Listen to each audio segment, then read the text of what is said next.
अस्सलाम वालेकुम। कल मैंने आपको जो रिज़ल्ट एनालिसिस सेंड किए थे उसका रिज़ल्ट चेक करते हैं। अल्हम्दुलिल्लाह जहाँ से मैंने आपको बताया था 20 से लेकर 25 के दरमियान उसी जोन से हमारी मार्केट उठी है और अल्हम्दुलिल्लाह हमारा पूरा टारगेट इसने हिट किया है। तो इसका हम देखते हैं कि हमें कितने पॉइंट्स हमें मिले हैं इससे।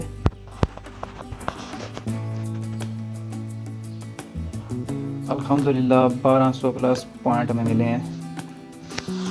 1 to 100 टिप्स हमने कैप्चर की हैं इससे। इसी तरह इंशाल्लाह आपको टॉप 10 एनालिसिस मिलते रहेंगे। आप हमारे चैनल को सब्सक्राइब करें, बेल आइकन को क्लिक करें और लाइक करें, शेयर करें आगे दोस्तों के साथ। इंशाल्लाह आपको एग्जैक्ट पॉइंट की एनालिसिस दूंगा, एग्जैक्ट जोन दूंगा जहां से आपको अच्छी अच्छी ट्रेड मिलेंगी।